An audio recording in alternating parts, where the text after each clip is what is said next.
Sometimes we stay in relationships longer than we should, and that's okay.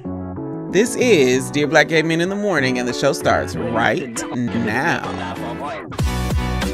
What up, though? I am Jay the Gentleman. That's at JAI, the Gentleman on IG. It's Tuesday, so this is a new episode of Dear Black Gay Men in the Morning. And as with all of our content, hopefully this is your midweek reminder of how dope it is to be black gay men and love black gay men.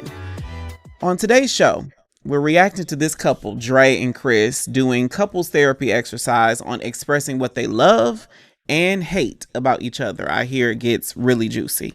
I have seen parts of it, so I will hold my opinions for when we get into it. But before we get into that, as we do every week, please welcome the best producer in internet television. Aaron, are you there? Yes, I am. Hey, Kevy Kev. Hey, Kevy Kev. Pew, pew, pew, pew. Yes, I am here. I would say, how was your weekend, Aaron? But we were together all weekend. We were together all weekend. Working hard as hell. For everybody who does not know, so in addition to producing Dear Black Gay Men, Aaron and I are together in our production company, Verse Communications. And he is my right hand. I don't know if I'm his right hand because he's able to do a whole lot of things without me. But we were producing a church conference this weekend. We were there Wednesday, Thursday, Friday, Saturday, and Sunday. Conference is called I Elevate. How do you feel? Are you recuperated after it, Aaron? You know, yesterday I went and got a massage. Oh, hold on, let me move this mic in closer so they can hear me. Okay, so yesterday, chaotic is funny. I'm gonna put this up. So yesterday I was in the bed pretty much all day. Me too. I went and got a massage and I got me some fried pork chops, you know, my comfort food. Yes, that is your comfort food. Fried pork chops. You are good for a pork chop. I am good for a pork chop. You know, I make very good smothered pork chops. Me too, honey. Well, I know you make very good everything, but I'm just saying that's one of the things that I actually can do is smother a pork chop. Jamal taught me a way to make smothered pork chops. So typically, you know, you shallow fry them in the flour, Mm-hmm. and then you put the onions and the bell peppers in, and sprinkle a little flour in it. Make you a roux. Make the roux, and then you add a little liquid, whether you want to do water or broth. And Absolutely needs to be broth. I can season the water, baby. And I refuse. Like, I want my gravy to be brown and thick. Oh, I do browning and all of that. So I'll add browning. But so Jamal showed me that, oh, wait, I don't have to let it simmer in the pot. He was like, just take the gravy, put them in a baking dish, and pour the gravy over and cover it with foil and put it in the oven, and it'll be ready in 30 minutes. That's how my sister does her smothered anything. Mm-hmm. And I love it. It's delicious either way. Yes. I like to smother because my mama got me a 17-inch cast iron skillet. Oh, come on, 17-inch. Like it covers like all the eyes on the stove. Yeah, but huge. when I make anything smothered, that's what I use, and I love it. I have my cute so now, you know, I got my Le Creuset pots. Mm-hmm. So I got a nice big wide one that I could smother in. Or I remember for when I moved back into my first house, my auntie bought me a Cuisinart set that's like stainless steel. And so I really love this set. All right, y'all. Can y'all hear us? We just had a power outage at the studio. All we do to survive. I rushed to a meeting for the live. I'm laughing. Oh, they're waiting for us. Okay. Looks like we're back live. Okay. That was weird. That was so weird. Because Chaotic says we're back. So for everybody who doesn't know, like, we lost. There's a whole desk that Aaron is at that has like the computer that we stream from. It has his mic. A screen that I'm looking at, all of that went dark, and our Wi-Fi that is plugged up right here. But then the light stayed on, my computer stayed on. It was very, very interesting. I guarantee you, we paid the bill. I promise we absolutely paid the bills. Okay. We paid the bill, but I was about to say that this was the gayest conversation we've had, talking about La Crusade and Cuisinart and Cuisinart my cast iron skillet and smothering pork chops. If we aren't aunties by now, I don't know what else could change. Yes. I cannot wait till my niece comes over to my house one day and be like, well, Uncle Jay made me some smothered pork chops and some collard greens. All the things. Now, I would say my friend Jamal taught me how to make collard greens. I made them once and they came out really good. I'm gonna try my hand at them again. I saw a TikTok of like gumbo collard greens that are like they have like a thick roux and have seafood in it. I want to try those. Oh, well, me and the seafood don't get along. You and seafood or chicken, so I don't know how you still get invited to the cookout, but I mean, you always gonna have an invite to my cookout. You might have to bring you a little Tupperware dish of your own, though. Just bring some, have some hot dogs and hamburgers. And a pork chop. And a pork chop. Okay. And a pork chop. Don't forget the pork chop. All right, you ready for some church announcements, Aaron? Yes, let's do it. All right, let's get into it.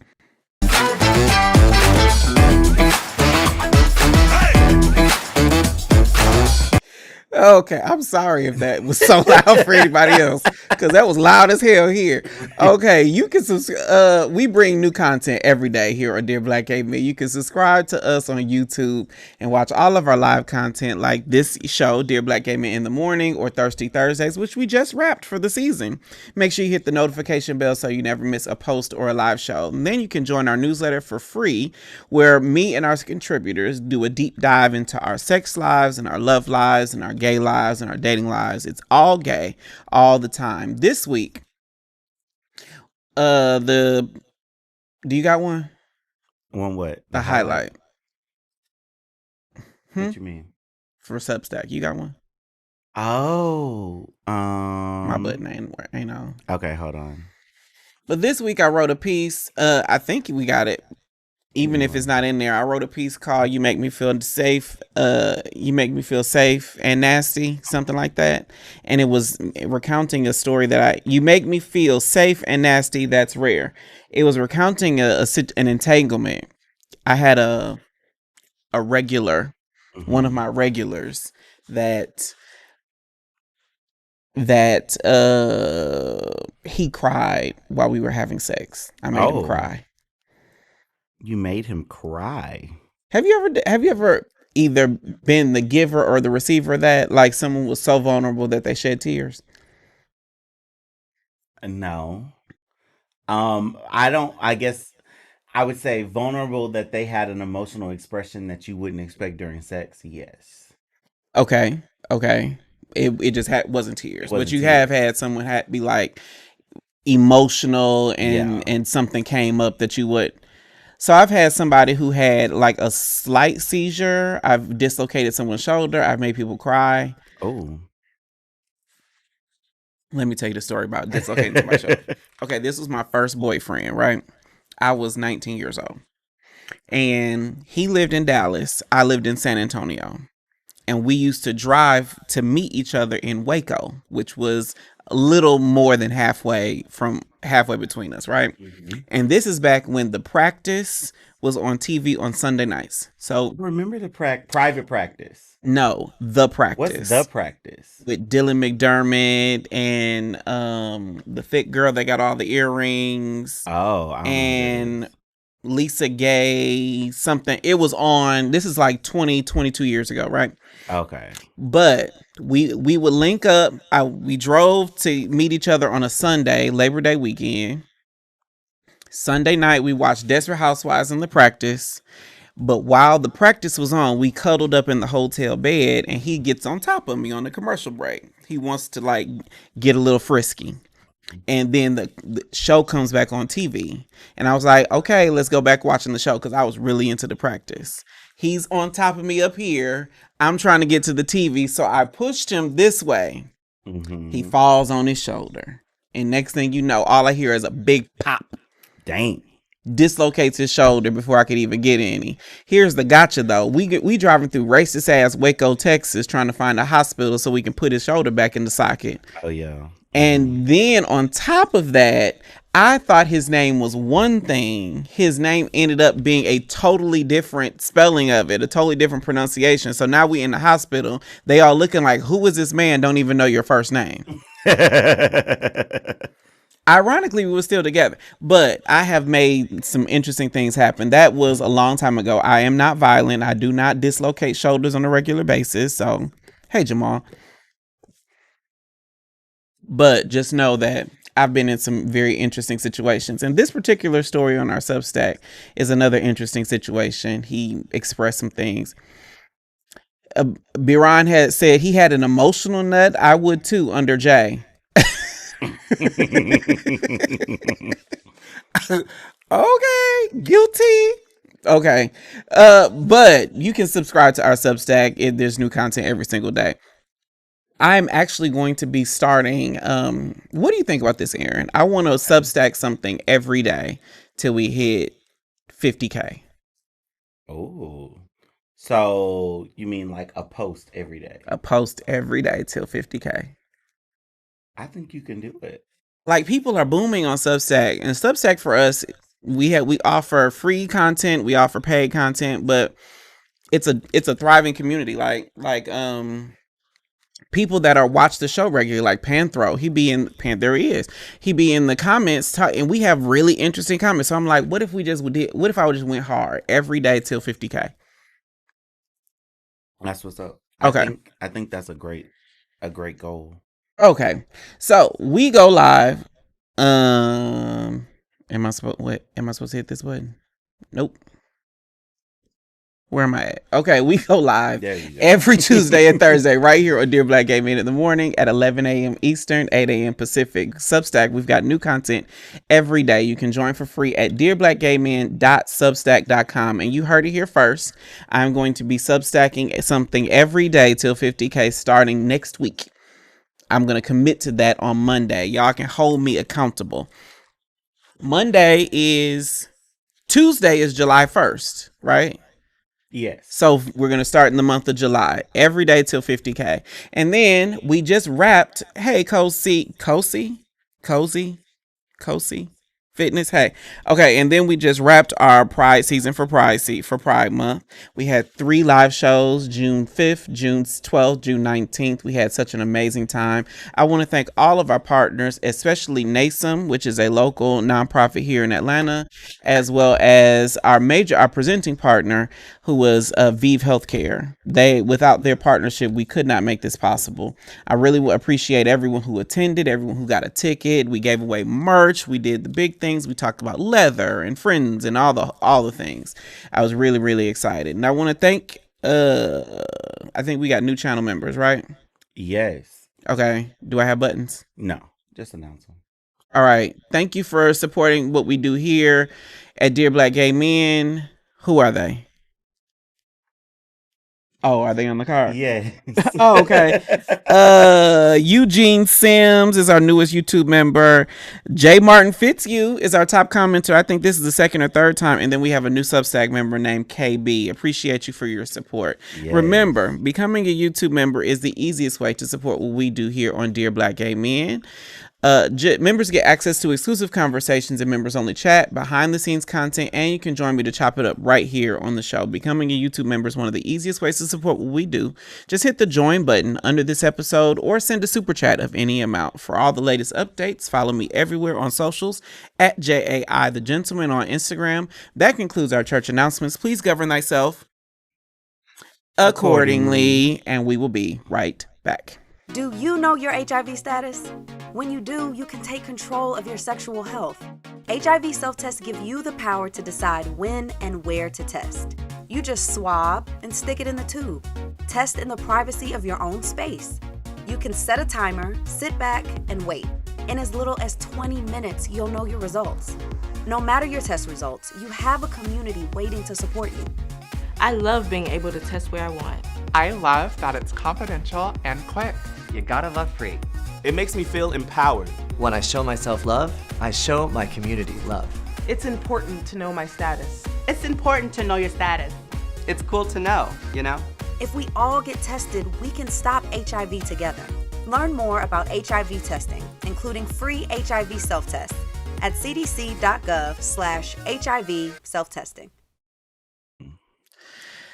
What up, though? Welcome back to Dear Black Gay Men in the Morning. I am Jay the Gentleman. Today we are commenting on a video from Dre. Now, you might remember Dre.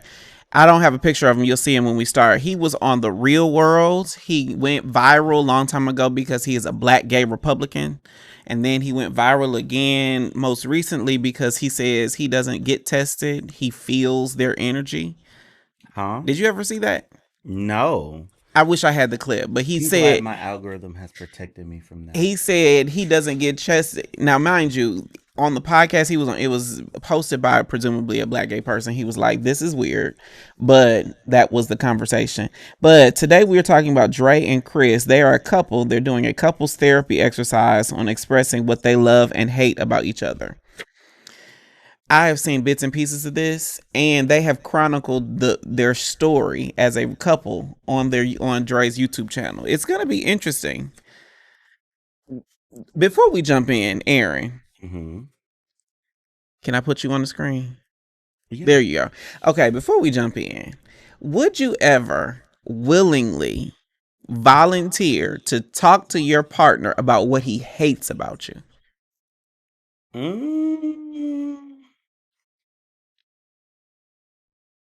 It would have to be a really safe space. Like, because I think that what other people think about you is none of your business. Like, at the end of the day. But even if it's your partner, like y'all are in a relationship. This is not just someone you're dating. It depends. Because, like, my thing is, if you share, like, you just have to be very careful about how you share that. Because, like, am I going to leave this conversation thinking you hate my guts and I'm questioning why are we still together? Or I'm going to leave this conversation like, oh, wow, these are minor annoyances that get on your nerves that I do, but you love me, so you get over them. And I have minor annoyances that you do. So it just depends on what you about to say. If you about to say some crazy bullshit, then... Okay, so it has to be a really safe space. I don't know that I would be man enough to be like, what do you hate about me? Yeah. Because I just think that invites, like, is this a small hate? Is this a big hate? Is this like a minor annoyance, as you said, or is this a deal breaker? Like, I would have so many follow-up questions. And now the way that this worked on this video, because this is the piece that I've seen for everybody watching, Dre and his partner Chris, they are listing out things that they love about each other and things that they hate about each other, and then the other person, and they're having a conversation about it. So we're reacting to them reacting to each other. It's very meta. Okay, let me put on my headphones because this is what Jamal said. Jamal said, "I need me a complimenting sandwich. For every one, I need 5 reasons why you love me." Exactly. I think that's a good way of communicating anything. Like, you don't always... I'll admit that I have been the person that is constantly picking at my partner because I'm Virgo, and y'all know we can be the most critical, right? I fully acknowledge that. But nobody ever wants to feel like they ain't never doing nothing right. Yeah. And I think that when you start asking, I agree with you, Aaron, that it has to be a really safe space for me to tell you what I don't like about you, because there are just so many conclusions you can jump to when that's the way you start a conversation. And I think what this commenter said about hate, like the hate part, it's like what I love and dislike about you. Or like, if you go to hate, I'm like, why hate? Like, why would you even be with someone that you hate something about them? Now, like the dude I'm dating now, we need to give him a name. Kivante is what I call him on Substack. Okay. With Kivante, we joke because there's an inside joke about saying, I hate this, but it really is us just, hyperbolizing a situation. We don't actually hate things about each other.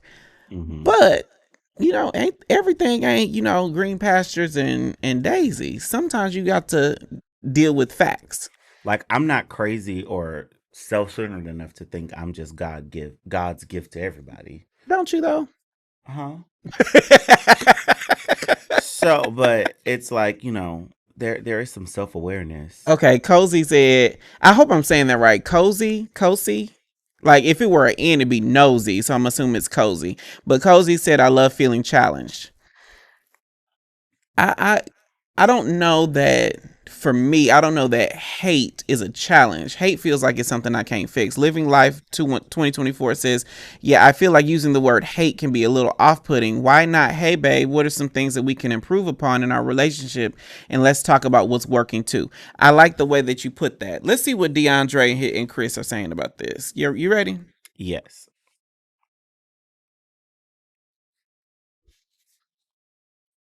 Oh, it would help if I turned the volume on. I get it weather, ain't nothing like her ex-boo. Girl, I do it better. I give you some brain, but you must call me the professor. One thing is, this man is so handsome. My channel. My name is Dre Randolph, and if you're new here, don't forget to click like, comment, and subscribe. I know you guys are looking for us to probably be toxic, but this is not the video today. So pause right there. Chris. So for you, Aaron.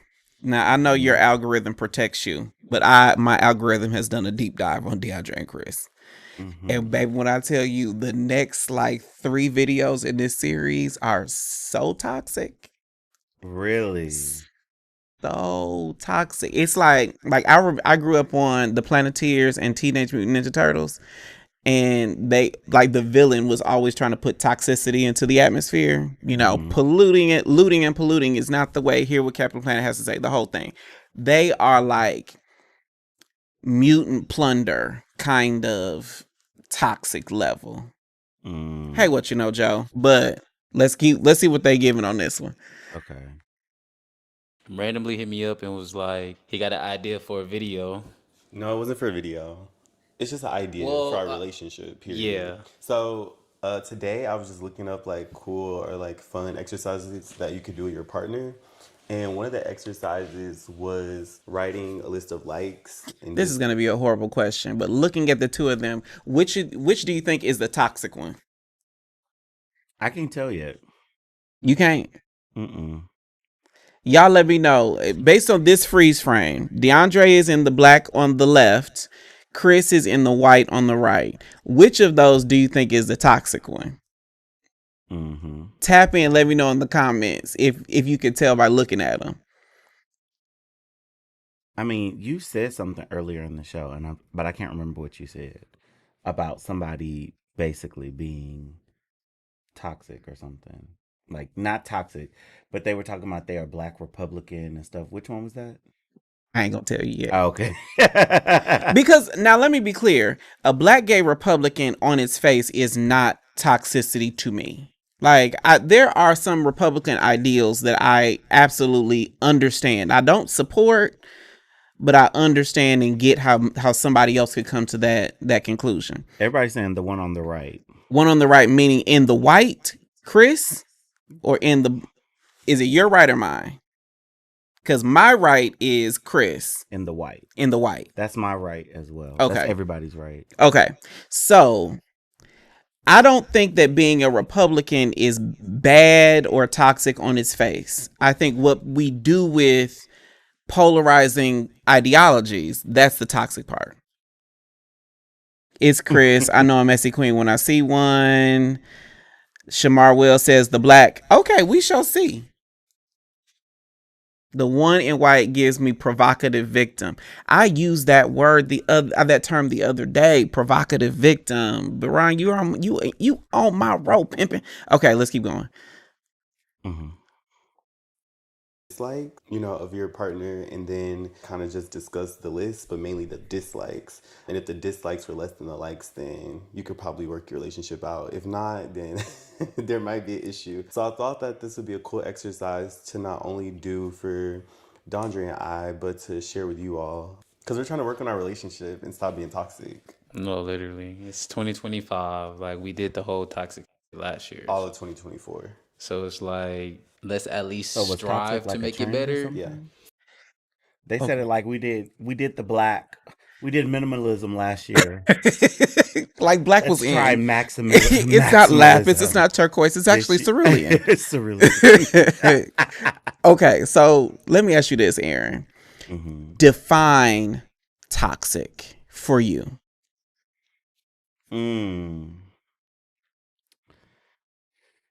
Everybody in the comments, define toxic. This is a toxic relationship. This is toxic masculinity. What does that adjective mean? Toxic. A relationship, I think that toxic for me is a controlling relationship. Okay. Where individual thoughts and critical thinking aren't welcome in that space. It's all kind of like driven off of emotion and stuff. Like that's like really toxic to me.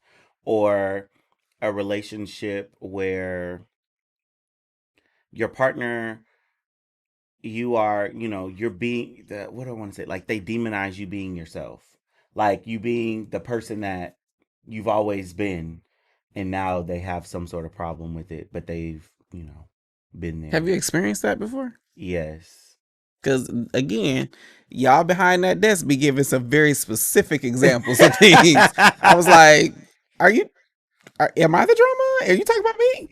But and then I think the last one that's starting to become toxic for me, or just like, I won't call it toxic, I would just say something I don't want, is heteronormativity. It's annoying. And see, there are certain aspects of traditional straight relationships that I really do respect and enjoy. Yeah, but I'm just saying the overall, like we gonna be like a man and a woman. Yeah, somebody made a comment like something like, I was on the dating app and they were like, oh, they asked the question, oh, why are you single? Hate that question. Like, hell if I know. I said, hate that question. I asked God the same thing and he said, let me cook. So that's what I'm doing. Shit. I like what Wicked Fresh Media Group said. Toxic is holding on to ideals that disenfranchise love and humanity. I love that. Panthro says toxic couples who do what now? Who consistently arguing, jealousy, down each other. Got it. And see, I think toxic is a person-to-person definition. For instance, give me and Aaron, for example. Now, we talk about Aaron's allergies. Chicken to Aaron is toxic. Yes. Chicken to me is great. Great. I love a wing, a breast, a thigh, a smother it, stew it, fry it, saute it, like the whole nine. So I think that toxic is a person-to-person kind of definition. Now, toxicity for me is anything that I was going to say disenfranchised, that takes away my agency. Like I can't be myself. But I think that's another thing that you're saying about heteronormativity, or the comment that said disenfranchising love and connection. Yeah. Put that one back up. Tell says heteronormativity has become such a buzzword for me. Like everything is heteronormative because you don't like it. No, I think heteronormativity, I go by the book. But I think that's the problem. The book is the problem. Yeah, that's why I don't want it. So what would a world look like without heteronormativity? Oh, hold on. Okay. I think for me, without heteronormativity, I can't even say the word. Heteronormativity, like there's just this idea that, oh, because you're this, you do this. Because you're this, you do this. And that's kind of what our world is built upon, these labels and these roles depending on your label. And I just think it ignores common sense of like, why are you over here trying to do this just because some label says you should do that when you're not even good at that? And you have a whole other person here that is amazing at it. Why are you struggling and creating all this strife in your relationship when you could just do the thing? The irony is I tell you that about leadership too. I tell you that about leadership. So. Yes. Okay. All right, let's keep going. God. We ain't even got into the video yet. Read that. Okay, Adi says, I'm single because Aaron prefers turkey over chicken. I don't prefer turkey. I prefer chicken. I just can't eat it. He just can't eat it. He can definitely fry a piece though. So Dre's gonna go first. Reading all the dislikes first or all the likes So first? all the likes first, and then go into the dislikes, and then we could have a debrief on that, talk about it, and then I'll share my list with you and do the same thing. And this is gonna flow into a discussion. So Okay. are you ready? Yeah, I'm ready. I'm nervous. All right. Hype me up. What? The first thing I got on my like is I like your drive and your ambition when it comes to like school and like your career. Yeah, you always say that. The second like I have is you're handsome. Like I like your tattoos and like the aesthetic that you have. Thank you. You're welcome. Another one was like your willingness to be taught, like to hear my opinion. Not even to be taught, but like just to hear my opinion.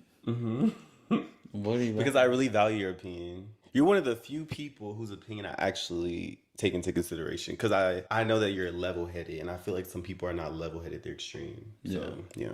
Okay. I like that you helped me around the house, and I put sometimes right there. Sometimes. Yeah.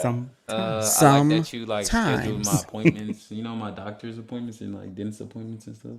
It makes sense because acts of service is your love language. Yeah. Yeah. Another thing I have on here is that you help pursue my passions. Like this YouTube shit, like you didn't have to like. At first, you were saying no. At first, you kept telling me no. I don't want to do YouTube with you. Well, the reason I was saying no, just to give your audience context, is because I didn't feel like our relationship was strong enough for me to say yes. Pause right there. And So, Aaron, okay, for everybody who is watching, we had a live show last Thursday.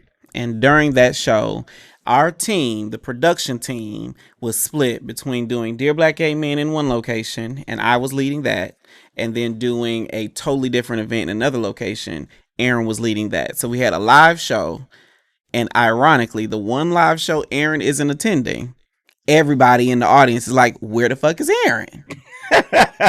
So that tells me that you are now officially a podcaster. So then the question that I have is, how strong of a relationship do you have to have before you talk about it on the show? Ooh. Your number definitely has to be saved in my phone. Because until I know where it's going, you are +1 parentheses. iPhone will put maybe such and such. Now, I delete that too. I hit that X right there. It ain't maybe nobody.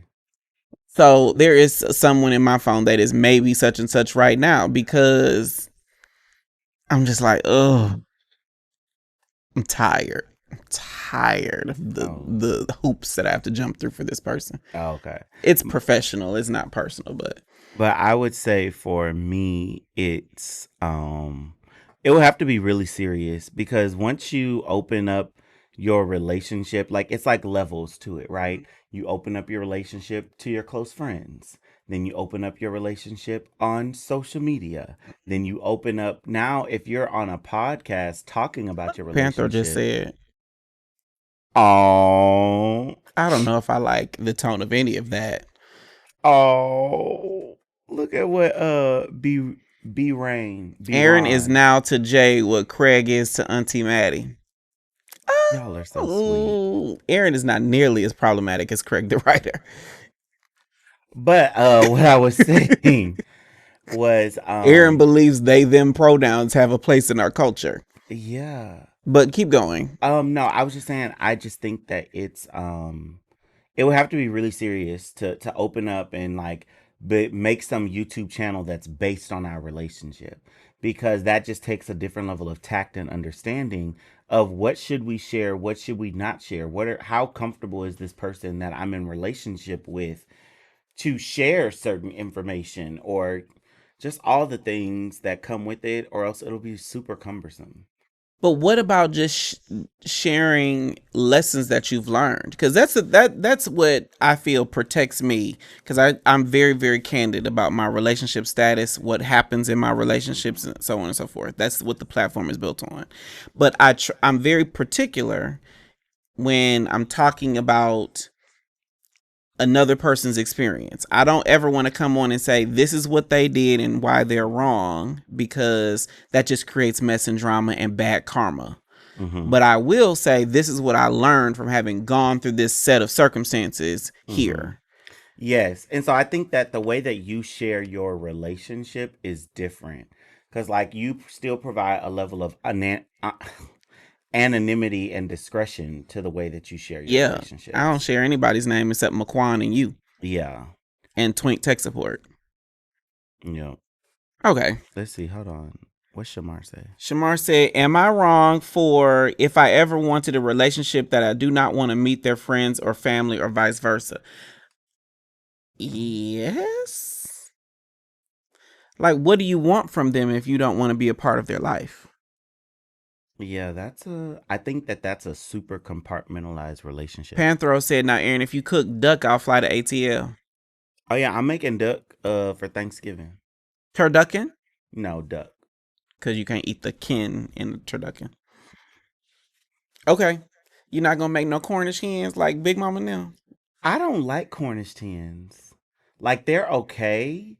Like, I feel like I make the duck for the rich flavor that, like, the fat and everything that comes off of it to flavor the dressing. And just for the meat wise, I could do some Cornish hen, but it's a little tricky because that's kind of chicken too. Okay. So let's keep going. Let's see what Dre don't like about his man. YouTube, and we've been through stuff. I was right. I feel like I was right in that I didn't start off doing YouTube very early on. You felt like if it was too early for us to like kind of do this because it would like tainted the relationship? Yeah, because the comment section, just us having our own issues at the beginning of the relationship. Yeah, it just didn't seem like we would be authentic. Or for me, I didn't feel like I would be as authentic if we would have started early on because I wasn't sure if our relationship was going to work out or not.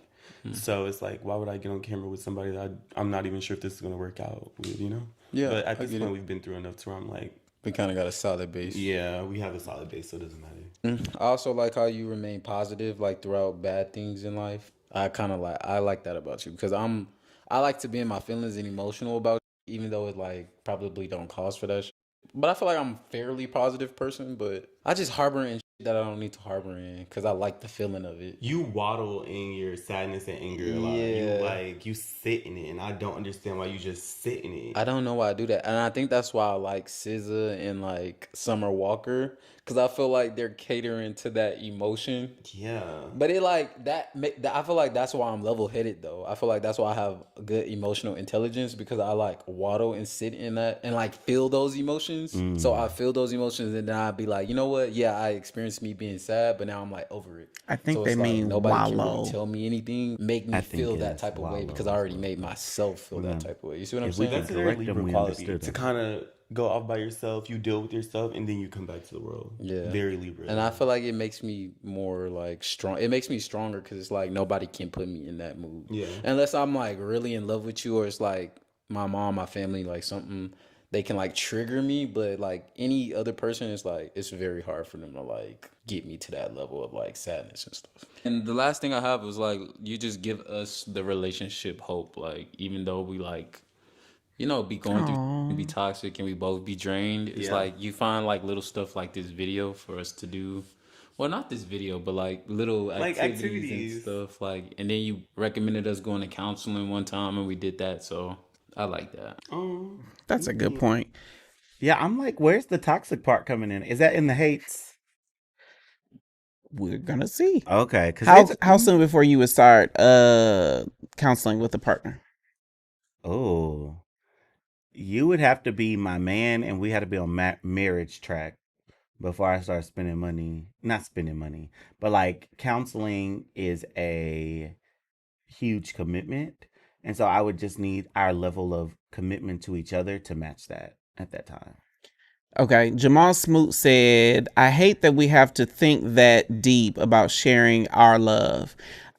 I do think that Black gay men have a high bar for when we're willing to say I'm in a relationship, when we're willing to, you know, put our flag in the ground and say, this is what I'm going to work on.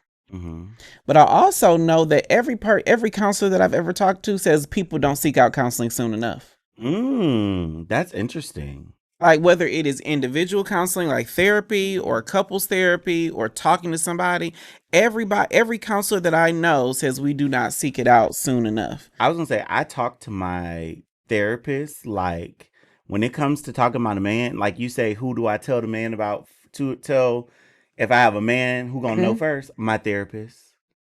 We be talking like good Judy's in there. Nah, Not did me. Mine is my ask best this? friend. Did you ask that? Because I'm like, before he even becomes somebody that I want to mention to my best friend, I'm talking to my therapist about it. And I think my best friend is higher on the priority list. Because I feel like with my friends, I'm very intentional about who I introduce them to, because they're going to ask about the person. Yeah. And if I don't want to hear about that, if I don't know if I want to hear about that nigga in 6 months, I'm not going to bring him up. But that's also for me, like McQuan knows if I say I don't want to talk about it, we will never broach the topic ever. And that's one of the things I respect most about our friendship is he has told me I don't want to talk about this person or this thing or whatever. And mum's the word from me. And I said the same thing, confided in him the same thing. And, you know, that person ceased to exist, but we're both Virgo also. So, you know, we can disappear somebody real quick. I think counseling would be good when y'all start living together, because that's when we really see your partner. Okay, Dom. Now, Dom, are you a dominant, or is Dom short for your name? Because I'm really curious. Tail says, I think that's because we're never really sure of anyone. When you're not sure, you move slowly and sometimes too late. That's a good point. That is a very good point. I do think it takes black men, especially, really long time to get sure about something, but I don't think that is any one of our fault. I think a lot of us have been slighted and offended on many levels. Yeah. To where it's difficult for us to like pursue something with certainty. Baran says you have to when your love is so often questioned, critique, and discredited. I think that's an argument for counseling. I'm here for that. Let's keep going because I want to see what at least one of them says that they hate about it. Oh, black gay love. Are you ready? Yeah. Okay, so the first thing I have on my list is that you have really good communication. You're really mature in that way, and I don't know if that comes from you probably having more relationship experience than me, but you're a good communicator. Yeah, because I find out a lot of guys not to be. Took a lot of like time and patience. Really? Yeah, it took a lot of like heartbreaks, a lot of life experiences, like you said, to get to that point. Okay. They are a cute couple. They are. I like the way they share values, connect, even from the way that we grew with up. each other. Like coming from, well, you had a stepdad that was in the household, but more or less coming from like a single parent household, and the whole school thing too. Like the basis of how we met through LinkedIn, and we went to like the same university, and we're both. They like, met through LinkedIn. You know, just like people use LinkedIn. Child, you know, people find love at conferences all the time. I got hooked to that. Like hip to that tea. Are you trying to tell me you found a man this past weekend? People find love at professional conferences. I'm talking about like the professional conferences. I wish I could. Like Nesby. I totally would have got up and walked out of this. Afrotech. Now I've been to Afrotech once. What's that other conference? Like the accountants conference, national NABA, something like that. Child, all them acronym conferences. National Association of Black Accountants is NABA, NABA. Yes. They've said that they be at NABA. But also, gold diggers be at those conferences too. Because the National Association of Black Accountants are men, women, and people that have job security. They have... Love on LinkedIn is new. I do not even use LinkedIn. I wouldn't know how to navigate LinkedIn. Jamal Smooth says individual counseling is a must before we do joint sessions. I'm here for that. Panther says, oh, they have money. A large. That's what we need to get that Quinta Brunson. A large. He got money. Wicked Fresh Media Group says, I never even thought of that, but seriously, y'all may have spilled with that one. Child, why you think people paying $700,000, $800,000 tickets to go to these conferences? There's a conference that I'm supposed to be going to where they just sent, like, you know, when you you're on the booking, they'll add you to the email list, and they just sent me the message about how early bird conference prices. And this conference, the early registration fee is $700. Exactly. And I'm like, say what? Now, granted enough, I have never paid a registration fee for a conference. Never out of my pocket have I ever paid a registration fee. Somebody gonna pay me to get there, and room and board, and my little $2,500 in some lemon pepper wings. But let's keep going. The third thing is your sense of humor and being childlike. I love that about you, because I hate when people are too like serious or they take life too seriously, and I think it's really important to just have humor, because it makes hard things seem, I guess, less hard. Yeah. I like that. Also, you're reliable. I feel like if I call you for anything, even if we weren't, well, no, we're not in a good space. I don't know. Don't call me. Exactly. But but when we are doing good, you're Okay. really... Let me ask you about this. How much of the relationship goes out the window when you're in conflict?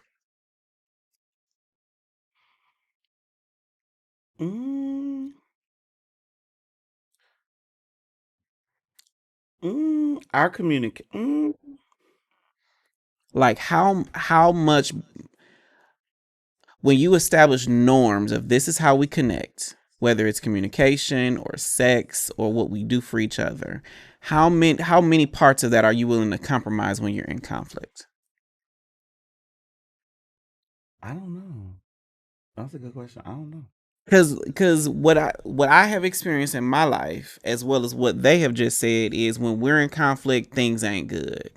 And I think that is the recipe for disaster. That is a sign that y'all are not aligned in the values of your relationship. My thing is, I think that if you cut off the communication during the conflict, it probably will make the conflict go on longer, and create even more issues while it festers. But I think that is also, it's easy for us to get mad at somebody. And then next thing you know, I'm not calling or texting, or I'm not communicating. My face doesn't light up. I'm not excited to see you because my feelings are hurt. And to me, that just feels like that is counterintuitive to our actual goals. Kevy Kev says, if I'm mad at you, I'll still come pick you up if you get a flat tire. Yeah. I think about, I was watching this couple who, they were talking about one time where they were mad at each other. And she was like, we were mad at each other for weeks, but we still had to raise these kids. We still had to, keep this house up. We still had all of our roles. And it was just like, hey, I'm not talking to you, but I'm going to still fulfill my responsibilities in this relationship. But how often do you date someone where you have a responsibility to them? That's in the dating phase, we ain't got no kids together. Potentially in the dating phase, we don't have a shared mortgage or whatever. So is the solution we develop responsibilities to each other that we have to commit to? Yeah. And even when it's hard? Maybe that's what the conflict brings out. Somebody said that they said, I think it was Tell who said something about the conflict maturity. No, before that. Hold on.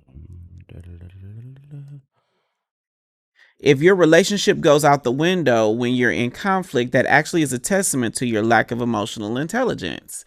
I'll give you an example of something that happened to me a while ago, months ago. And I was doing a show, and my significant other said they were going to show up. They were going to be there to support me, right? We were in conflict immediately prior to that show. And they felt that was justification to not be there or to leave early. Oh. And so in my head, I'm like, where does the responsibility start to where at the end of the day, you can count on me to do what I said I was going to do? Okay, let's pause for a second. I would say in this working relationship, friendship that we have been in conflict. And we've done a whole show. And as soon as them cameras turn off, as soon as we say bye and end screen play, punches me. I did not punch him, but I let him have it. And it's just like, we still have a commitment. Like in this space, I have committed to doing things. I'm not going to just walk out. I'm not going to just leave and think, oh, because we mad, then I don't have to do this no more. It's like, no, I said I'm going to do this. But once we finish this, I'm going to let your ass have it. But I think that we're able to develop those responsibilities. Like, for instance, there have been many times where things have not gone right, same show, right? My responsibility is to what we have created together. Mm-hmm. My responsibility is the fact that Aaron put in his hard work, Twink Tech Support put in his hard work, Verity, Jorge, all the people that work here put in hard work, and we're all committed to the thing that we share. Yeah. But in my head, it feels like it's harder for Black men to create commitment to the relationship when we are in conflict between the people in the relationship. Mm-hmm. Like, Dear Black Gay Men is a thing that we're all committed to. That's what keeps us at our stations, trying our hardest while these cameras are rolling. And then, shit can hit the fan when we're done. Mm-hmm. But how do we develop that in a relationship? How do we develop commitment to the relationship different than our commitment to each other? Well, Dear Black Gay Men is the relationship. Right. But when it comes to love and emotions and emotional connection, how do we create same commitment to the thing in the middle in addition to commitment to the people involved? Like, my commitment is equal parts. I'm committed to Dear Black Gay Men and I'm committed to Aaron. Mm-hmm. But if we were dating, how do we create commitment that I'm committed to the relationship we share and I'm committed to you as my partner? Oh, I see. I think it just comes with time, and it comes with making the commitment. Like, there are plenty times that I want to cuss you out, and I do cuss you out, not in the moment, but like later, or like, I have decided that, hey, I'm not going to, like, think about this, like in a relationship. If we're having a issue and I'm like, you know what, I'm not going to say this, because if I say this now, I'm going to say this in a way that I'm going to cross a line, and I'm going to go into, I'm no longer being friendly, or I'm no longer being loving in a relationship. So I pull that back and I'm like, okay, we're going to get around to that at the appropriate time. Yeah. And so I think that it's just about, like, as you commit to people, you get to understand them, and you understand, how they communicate, how they feel, and we understand their buttons, and we also understand not to push certain buttons. But I also think that what's in front of us is not just commitment to Dear Black Gay Men, for instance. That's our relationship. But I think we both have a goal for DBGM that we are pursuing. Mm-hmm. To where we don't get so caught up in this one argument. We don't allow this one argument to be Armageddon. Yeah. Because there is a bigger goal in front of us. Yeah. But I don't think that Black gay men, if we take, business out of it and put personally, I don't think Black gay men have goals for their relationship. I mean, and that's like, for a lot of us, being somebody's boyfriend is the furthest we have thought this thing out. I saw a post and it said, the most top tier man is an average woman. Shut the fuck up. And I feel that if you think, like, let's flip over to the hetero side for a second. Who's setting goals in relationships? The woman. Because she's been dreaming about her wedding since she was 10 years old. Who's holding them accountable? Who's doing all this stuff? So I feel like when two men come together, we have to relearn what we've been taught about relationships, because as men, we've been taught from the aspect of patriarchy. And all patriarchy tells you is the goal for your relationship is happy wife, happy life. You go to work, you bring home that check, don't have no babies on her, blah, blah, blah, blah, blah. That's what we're taught. Mm-hmm. And none of that does that talk about set goals for your relationship. None of that tells you how to communicate. None of that tells you how to settle conflict. But the gotcha is, I would wager that there's a lot of content out there for women to set a goal for their relationship. Yeah. That's why women are looking for men that fulfill certain needs. Mm-hmm. But I don't know that there's commentary that says that it's okay for men, especially in a same-sex relationship, to also have goals. And so what I see a lot of in the conversations that I've had is there are some people that get married, but they've been thinking, I'm gonna be married. That has been their goal for the longest, and they just found somebody who aligned with that.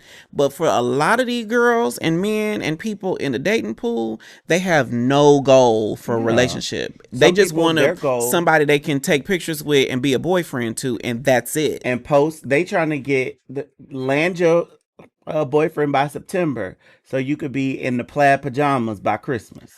And then do it again next year with some other nigga. And so I think that is the hard part, like, building a relationship for longevity, because I would wager, I don't know the numbers, but I feel like most divorces, and it probably has to do with patriarchy as well, but most divorces are probably initiated by men. A man will probably give up in a relationship before a woman would. Because I would wager that the woman has a bigger goal. Exactly. Now, put this comment. Panther, you don't need to put it up. It's still on the screen. Panther says, I don't need to set goals for a relationship. This is not school. This is why I like to just go with the flow. Panther, do you got a man? I mean, if having a man, that's a goal. But I would wager that a lot of us single men have Panthro's mindset. I don't need goals. I don't need anything. But the one thing about what I do is I sit and observe married couples. Like we've had Dwayne, who is married, on the show. We've had Corday, who is married and he's on the show. We have had Dr. Jonathan Lasseter, who is in relationships, several relationships. Deshaun and Antoine have been here. And the distinct difference that I see between the people who land a relationship that looks successful on the outside and the people who stay single, the distinct difference is the relationship said, I set out to get a man and have a relationship and get married. And eventually they did. And the people that are single and remain in the dating pool just say, I don't need a goal. I don't need a destination. I don't need to be working towards something. And they end up stuck in the dating pool with people who have the same mindset. Tell said, oh, let me put that back. Tell said, we have no goals because as men, we're taught to conquer and to chase versus secure and build. Okay. So I want to put up, so Panther says, I go with the flow and let a man come to me naturally. I think that's different. So like what we're talking about is once you're in the relationship. Or once you at least have somebody that you are willing to pursue. What is an example of a goal in a relationship that you would say? Marriage. Okay. What's another one? Cohabitation. Another one. For me, I mean, for some people, children. I don't have any interest in having children. Those are the big years down the line things that I'm pursuing with the person that I'm dating. Not the children. I don't want kids. And he doesn't either. And I think we're absolutely aligned about that. But there are big goals that I have. And what it does for me, what having a goal in my relationship does for me, is it helps me put the smaller arguments along the way in perspective. Is this problem here going to help me get to this goal? If it does, let's fix it so we can get it right. If it doesn't, I can let it go because I don't care. Yeah. So like, I think for me, my goals, like I want my goals are a little bit more specific. Go ahead.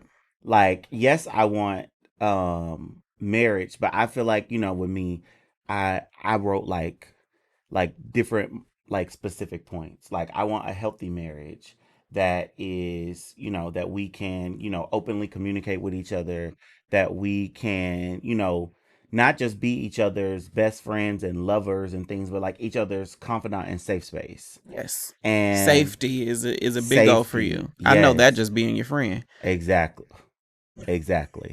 And then for me, cohabitation, like, baby, we not cohabitating in a 1-bedroom. I need at least 5. If it's gonna be 2 of us, you got 3 and you by yourself, right? I need 5. I don't care for having children either. I think that if they have children, then we need to be like, oh, where are we gonna live? because I want those. If you have kids, like if my partner has kids, and they're living with us full time, then I want them to have access to quality education and things like that. And I think that is something that I hear. Like, I've learned these things from my women friends. But the irony about all of that, though, is having a goal, having something that we are pointing this relationship at, allows us to figure out whether or not this problem right here in front of us is a big deal or a little one. And we're not so at the whims of each other. Because, like, communication could be a huge deal to you and not existent to me. But if we are both aligned at saying we are trying to get into a marriage one day, then we can figure out for each other, is this something we need to fix and perfect right now? Or is this something that doesn't matter? Is this something that we can perfect over time? It gives us a litmus test to measure everything against.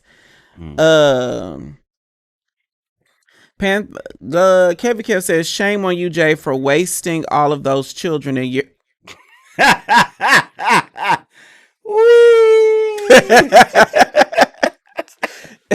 What's that mean? That's like, it's a butthole. When she was like, they was like, where the child, I don't think we are. Where the we trying to find the ovaries? It's a butthole. It's a booty hole. Panther says, I just go with and learn with experiences and not check in the box. Okay. I think we can all have different approaches. All I can say is, having interviewed a number of couples as well as a number of single people, I can tell you that the overarching distinct difference is our approach to relationship once we find a man. Once we find someone that we're willing to grow with. Let's keep going because I want to get to some of the hates. Or if I like need money for something, anything, I know I could hit you up. You're gonna be like, you might give me a talk before or be like a little annoyed by it, but at the end of the day, I'm like, no, like Drake got me. Like, he's gonna help me out. Yeah. You're humble and you have humility. Can you fast forward to you treat everybody the same way. You don't over respect anybody, but you don't disrespect anybody. His ass, why can't I write more? Yeah. All right, here we go. Let's start. Okay, the first thing that I dislike about you is you wearing sweatpants everywhere. Really? Yes. Why do you do that? I think he has such a beautiful smile. You literally have sweats on right now. You be getting them like tailored and covered. Dre in the black. Sweatshorts on. In the house. You literally in the house. Chris, you wore that, I'm pretty sure, all day today. So this is the thing, y'all. I wear this all day because I work from home. There's no reason for me to be like just dressed down. But and I dress too, though. Chris will dress up, but I don't mind you wearing it. I'm just like, why do you wear it all, like literally every day? Like, do something, switch it up or something. Okay, the second thing you do is you lie. Like, I just don't get the lies. Like, where does that come from?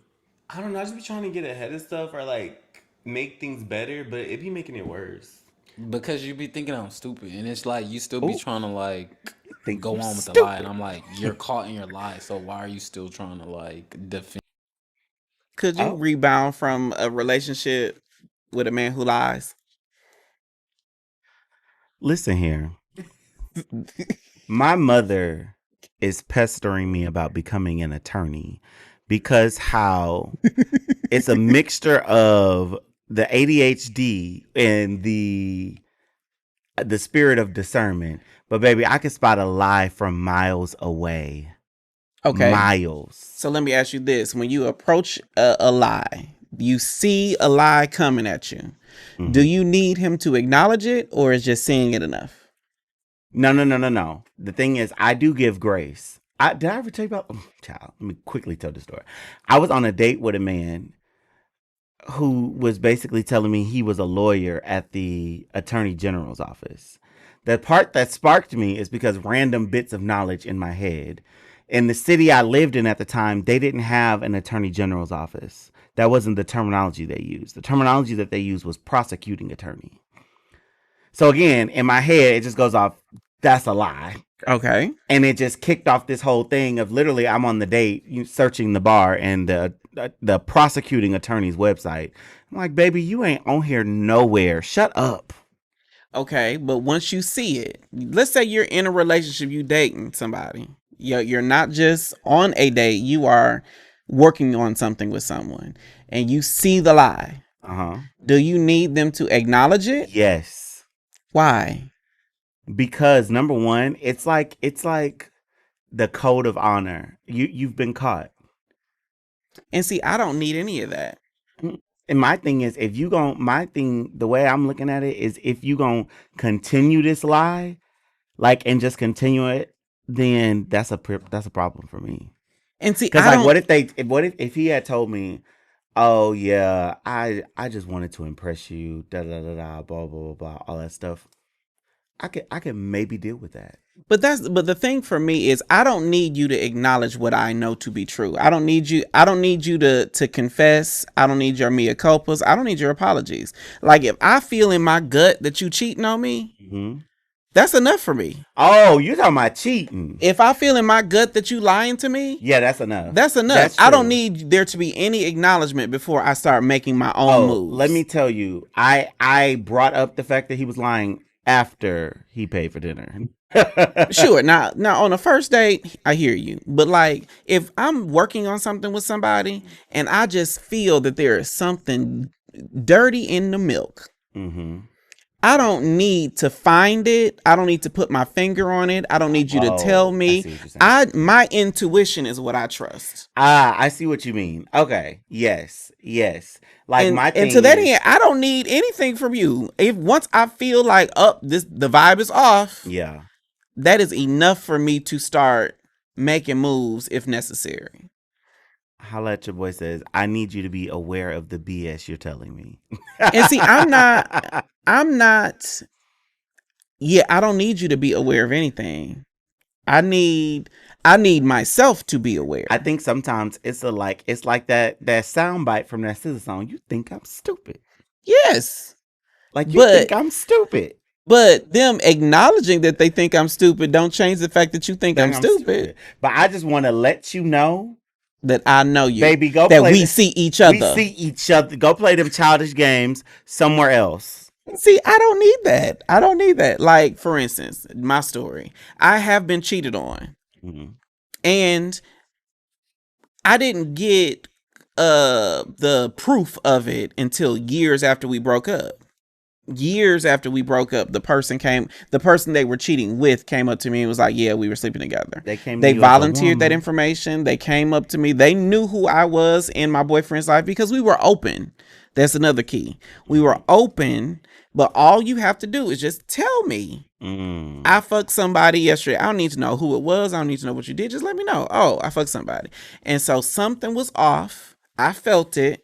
And I was like, in my spirit, I said, oh, they're being dishonest. I didn't know what they were being dishonest about. I didn't know, maybe they fucked 2 people instead of 1, or maybe they fucked somebody that we said was off limits, whatever the case may be. Yeah. But I felt it deep down in my gut, and I was like, oh, okay. It's Shondo. And I moved around, and then they were like, but no, Jay, I didn't cheat, and blah, blah, blah. And okay, but that's not the vibe I'm getting. Sure as shit. Years later, dust is settled. I have no feelings about it. And the dude comes up to me at Bulldogs and be like, yeah, I was fucking your man. I know. He ain't my man no more. He's somebody else's man now. I care not. Tell says, I need to know your reasoning. And is it a white lie or something more serious? Sometimes our intuition isn't always right, though.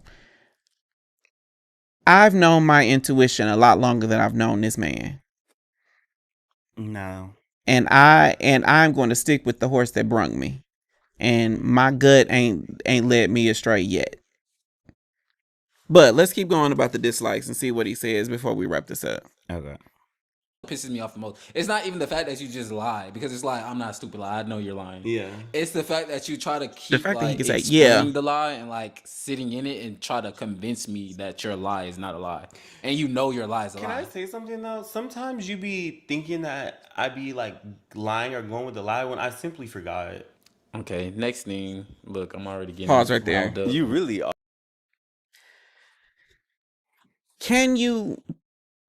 How do you build trust with someone who has established a pattern of lying? Is it possible for you? I don't think so. I think the thing about lies, I just get annoyed.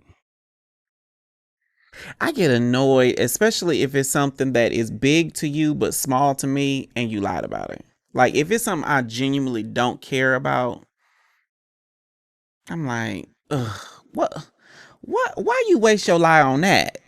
Exactly. Like if you're gonna lie about something, make it something good. Because make it to where when I figure it out, like I feel like Inspector Gadget or Sherlock Holmes or something. Like I gotta do some digging in order to figure this out. Work for this, like an unsolved But mystery. don't be lying. Is the sky blue today? No, it's green. What? Why the fuck you? Okay, I don't even care if the sky is blue or not. Just let me. Okay, hold on. Get back. What you know, Joe says he ain't forget.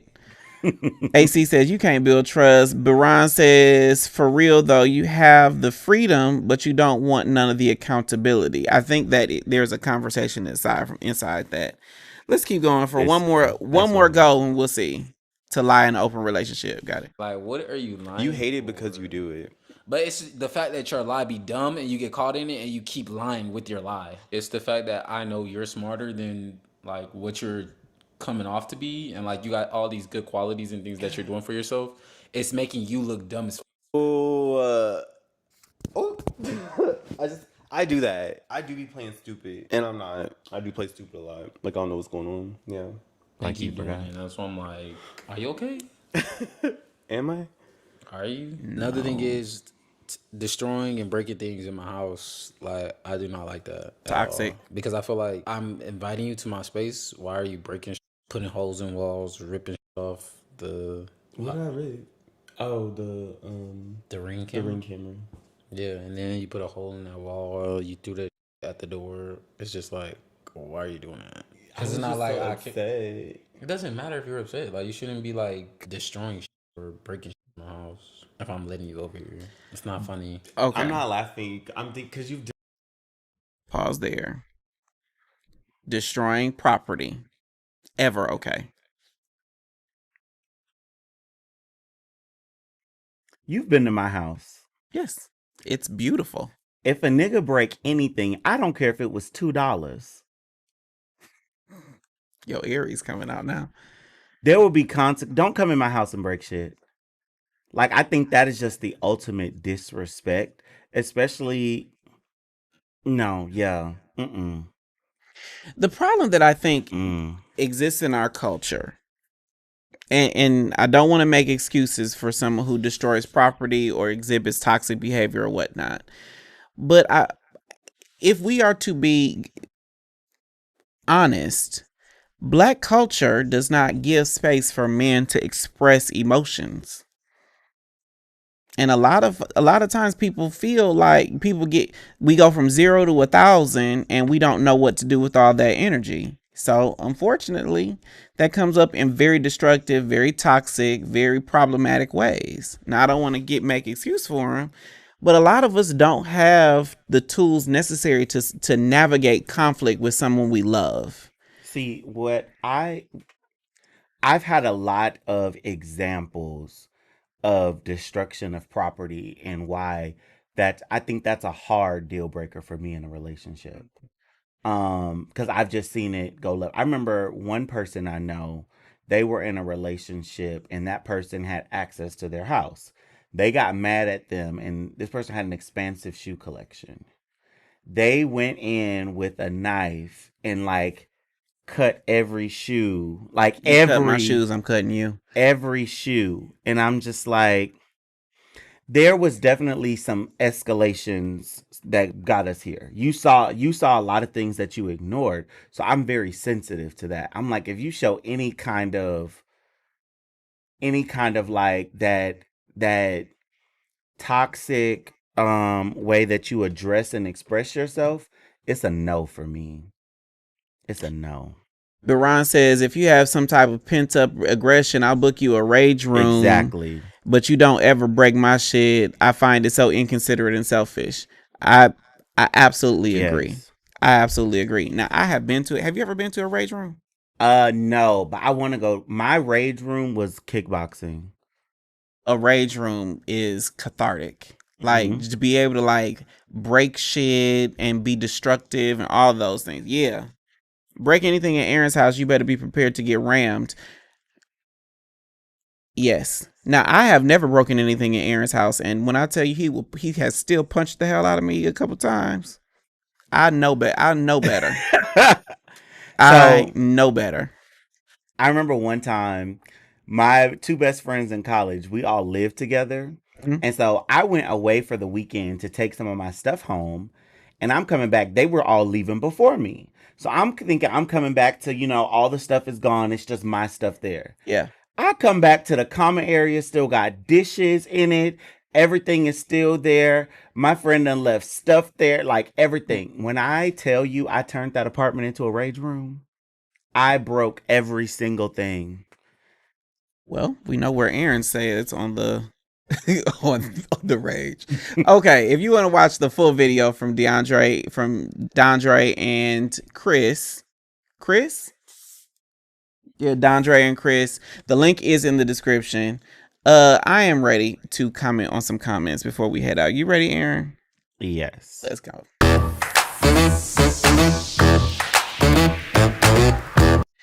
Okay, before we head out, let's comment on some comments. Substack is our publication where you can read dating stories from viewers, get my take on dating and culture, and connect even more deeply with us here at Dear Black Gay Men. Our paid subscribers get steamy sex stories, exclusive content, and first access to events here in the back room and across the country. Subscribing to our Substack is absolutely free with options to upgrade to paid subscription if the spirit moves you. Just visit dearblackgaymen.substack.com to subscribe. The link is in the description. I posted this story. This topic on Substack, and I said, what are some blockable offenses when you're on hookup apps? What is a blockable offense on hookup apps for you, Aaron? What is a blockable hookup apps? Now, I'm not talking about blockable offense when you talking to somebody or they done did you wrong. I'm saying you are trying to get you some bujana or some dick. Oh. The pit girls who want, not saying that I have an empty dating profile without any pictures or any nudes or whatever. It's a hookup app. I come prepared. But it's the girls that's like, ooh, let me see your booty. You shake your left cheek, then your right cheek. Or you got a video of somebody doing something to you. Or you got this, you got that. And I'm looking at like, nigga, this is not Auto Trader and I'm not a used car. You're not about to see me from every angle and shit. If you want to see that shit, you can come over to my damn house. No, Aaron, tell us how you really feel.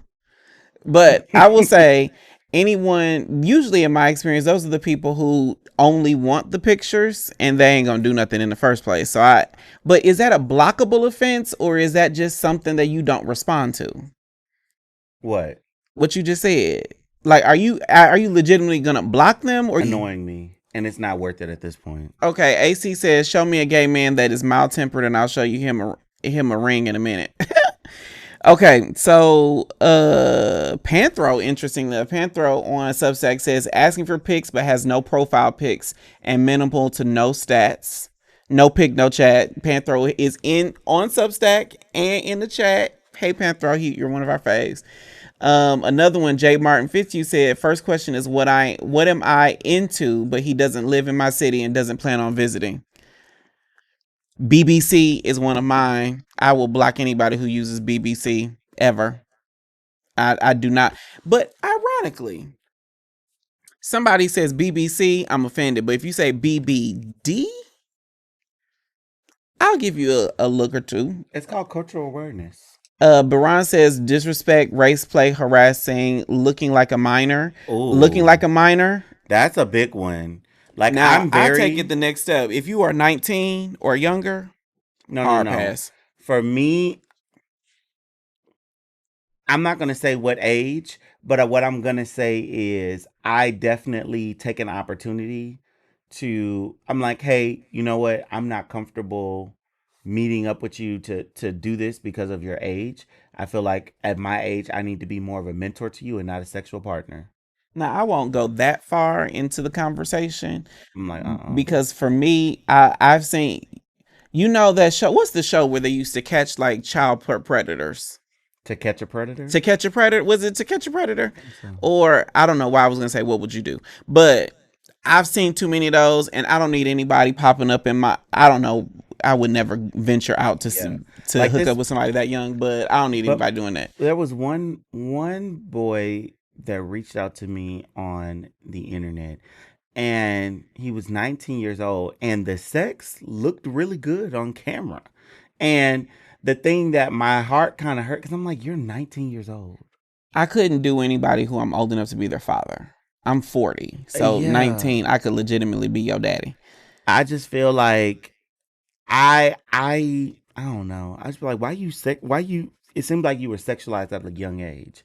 I might be jumping to conclusions. But I think a lot of young people are sexualized now because of social media. Like, we didn't get sexualized because all we had was Cinemax. Mm-hmm. That's true.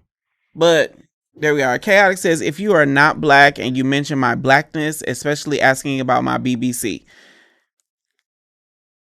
I was going to say something that would have been inappropriate given that's the message you said, but I received that. Chaotic understood. Axel Shield said, block race play, no stats, pick play, or won't give availability, etc. Now, things that I will not reply to is if generous, that's definitely a blockable offense. If I am online right now, like my dating profile's like, it says, you can just say you want some dick. Like, that's all my profile says. You can just say you want some dick. But if you hit me up saying I'm available tonight, like it is 12:30 right now. If you say I'm available tonight, nope, I'm here for right now. Capitalized letters, specifically T's. That's another one. I'm here for it. All right, teammates, that was our show. I am Jay the Gentleman. We'll be right back here with another Dear Black Women in the Morning, Tuesdays and Thursdays, 11 a.m. Eastern, 8 a.m. Pacific. The podcast is new this Wednesday on Substack, Apple Podcasts, and Spotify. I appreciate you more than I can ever express. I will see you next time. Bye.